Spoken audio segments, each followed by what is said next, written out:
Assalamualaikum, welcome back to Invest Saham. Pada video ini kita akan update money flow untuk saham big banks dan saham menarik lainnya. Sebelum lanjut, disclaimer on, ini bukan ajakan jual beli saham, so langsung saja kita ke pembahasan. Jadi hari ini IHSG mengalami kenaikan tipis 0,13%, close di 6.262 dengan net buy asing sebesar 44,6 miliar di market reguler.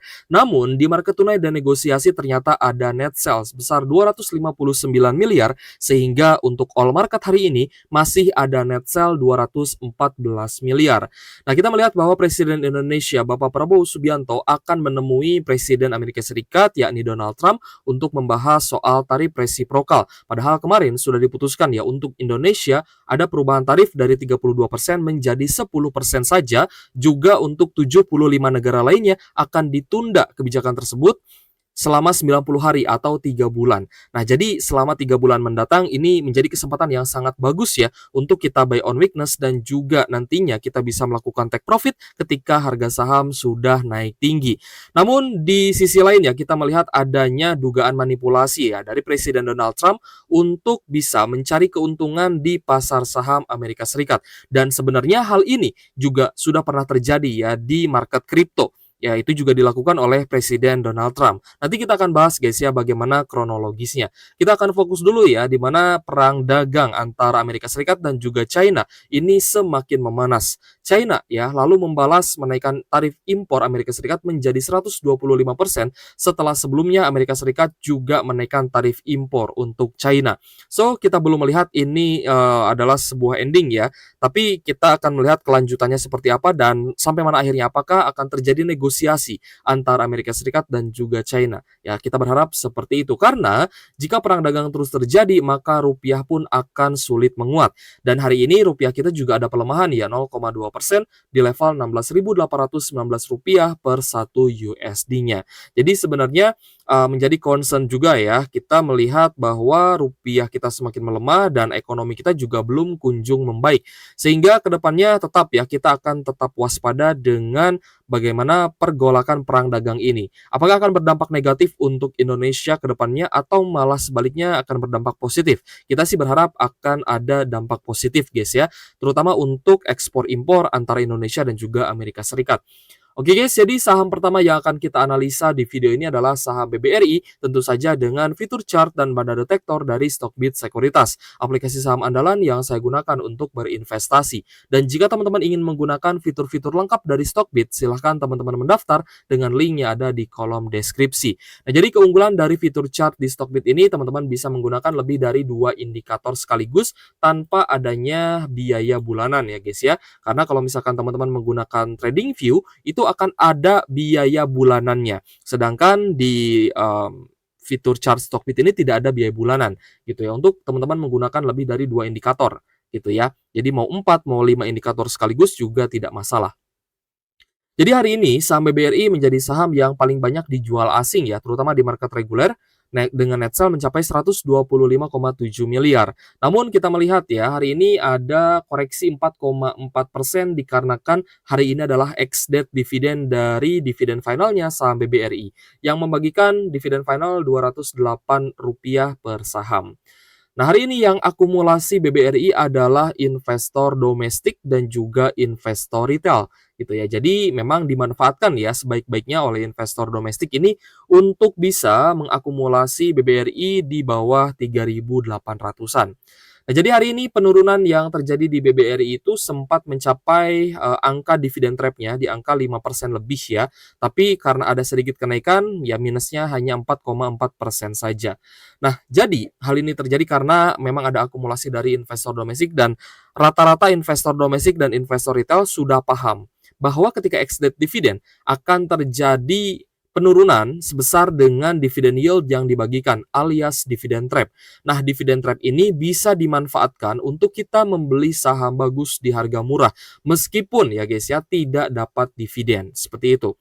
Tapi untuk teman-teman yang masih floating loss dan masih pegang BBRI-nya, ini kesempatan untuk averaging down, kesempatan yang sangat bagus untuk averaging down. Jadi teman-teman bisa menginvestasikan lagi dividen yang akan teman-teman terima di hari X date dividen.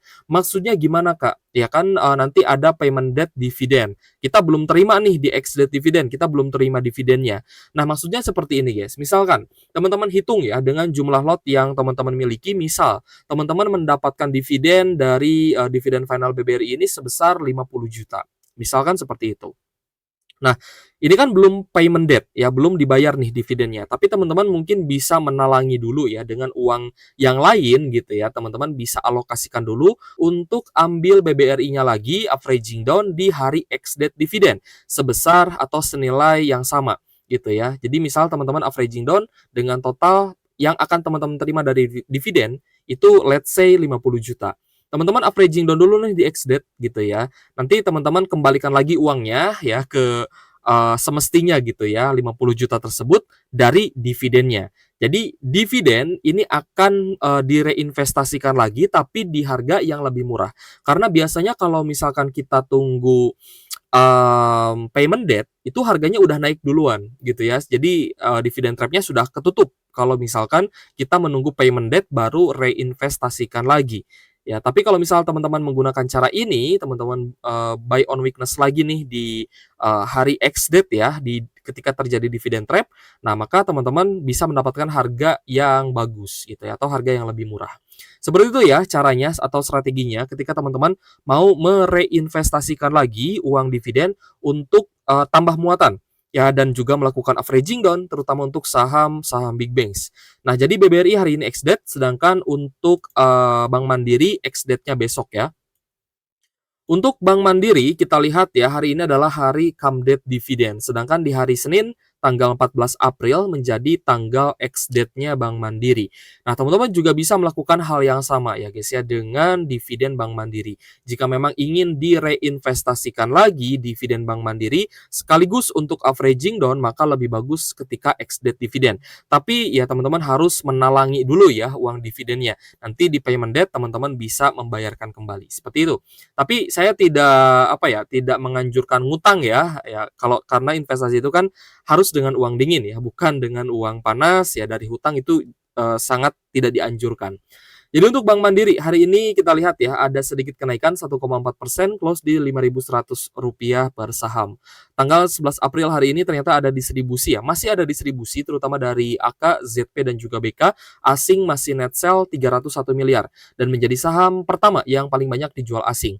Tadi BBRI di urutan kedua ya, untuk Bank Mandiri di urutan pertama saham yang paling banyak dijual asing. Jadi untuk Bank Mandiri ya, dividennya di Rp466 per saham, yield-nya di level saat ini kisaran 9%-an saja. Untuk dividen yield 10% ini kita hitung ketika dia berada di 4.300-an gitu ya. So untuk teman-teman yang masih pegang Bank Mandiri tentu saja akan mendapatkan dividen yield yang lebih besar ya dibandingkan dengan di saham BBRI ya, karena BBRI kan sudah bagi dividen interim sebelumnya. Jadi kalau misal teman-teman pegang BBRI, ambil saja dividen final. Tapi kalau misal teman-teman belum punya ya saham big banks untuk investasi, mungkin teman-teman bisa ke Bank Mandiri atau ke BBNI ya, yang mana akan bagi dividen full di dividen final tahun 2025 ini. Tapi tentu saja untuk Bank Mandiri ini sudah telat ya, karena hari ini adalah hari come date terakhir teman-teman beli untuk dapat dividen. Sebenarnya kemarin sudah kita bahas juga ke teman-teman ya bahwa besok come date gitu ya tanggal 11 April hari terakhir beli Bank Mandiri untuk dapat dividen. Sudah kita sounding kok ya ke teman-teman. Ya semoga teman-teman juga tidak telat ya beli Bank Mandiri jika ingin investasi jangka panjang. Kita lanjut ke saham BBCA guys. Untuk Bank BCA hari ini menjadi saham yang diakumulasi asing kembali ya setelah kemarin ada sedikit net sell. Hari ini ada kenaikan tipis 0,6% close di Rp8.275 per saham. Akumulasinya juga cukup besar ya, terutama dari KZ dan juga BK. Net buy asing hari ini di BBCA mencapai 224,6 miliar ya, cukup besar juga untuk akumulasi asing. Tapi kita melihat ya beberapa big banks masih ada distribusi dan kedepannya pun kita akan pantau terus ya agar teman-teman juga bisa lebih yakin ya dengan strategi yang akan kalian ambil ketika kita menganalisa saham ya untuk entry buy gitu ya. Kita bisa melakukan strategi trend following, terutama untuk teman-teman yang mungkin sudah paham ya bagaimana caranya trading, itu menurut saya capital gain ya setara dengan dividen yield ya tadi Bank Mandiri di 9 sampai 10%, itu bahkan bisa teman-teman dapatkan dalam jangka waktu 1 atau 2 minggu saja gitu ya. Jadi tidak perlu sebenarnya kita investasi 1 tahun. Kalau misalkan hanya dapat yield 9% atau 10%.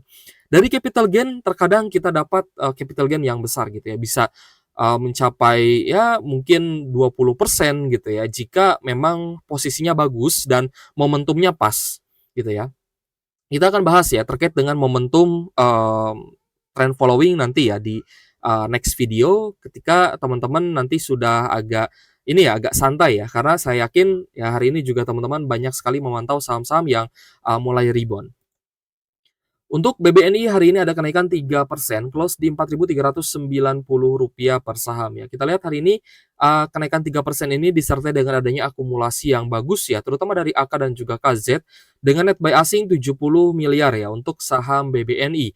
Nah, jika kalian telat beli Bank Mandiri, ya teman-teman bisa coba lirik BBNI ya, karena yieldnya pun tidak jauh berbeda di kisaran 9%-an gitu ya. Jadi untuk BBNI dividennya Rp374 per saham dengan tanggal come date di hari Senin ya, tanggal 14 April. Jadi masih ada waktu untuk teman-teman yang mau dapat dividen dari BBNI belinya di hari Senin gitu ya, tanggal 14. Dan hari ini yang cukup menarik adalah Antam ya guys ya, di mana Antam ada kenaikan juga ya, naik 3,6% setelah kemarin naik 10% gitu ya. Jadi sebenarnya hari ini adalah hari yang bagus untuk take profit ya, hari Jumat. Karena kemarin teman-teman yang sudah cuan 10% ditambah hari ini cuan 13%.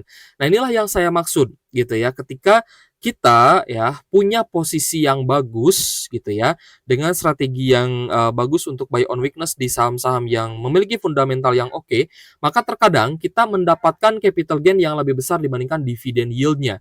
Jadi tidak perlu menunggu bertahun-tahun hanya untuk mendapatkan dividen yield 7% saja. Ini kita prediksikan ya, dengan DPR 100% kita sempat ya prediksikan dividen Antam dengan yield 7% ini, terkadang kita hanya butuh waktu seminggu, 2 minggu, atau bahkan 1 bulan saja. Kita dapat capital gain yang lebih tinggi dibandingkan dengan dividen yield-nya. Jadi untuk Antam hari ini kita lihat ada akumulasi ya dari investor asing, terutama dari CC, BK, AK, TP, dan juga LG dengan net buy 65,2 miliar guys. So untuk saham Antam sendiri ini cukup menarik ya. Kita berharap bahwa nanti dividen payout ratio-nya ini akan lebih tinggi lagi ya, dari 75% di tahun sebelumnya. Jadi memang max-nya di 100% ya. Semoga nanti Antam juga bisa bagi DPR 100% lagi ya, seperti tahun sebelumnya, karena di tahun-tahun sebelumnya itu hanya 75% saja. Kita lanjut ke BRMS ya, untuk Bumi Resource Mineral Tbk ini juga ada kenaikan yang sangat bagus ya hari ini, naik 16%, close di Rp348 per saham.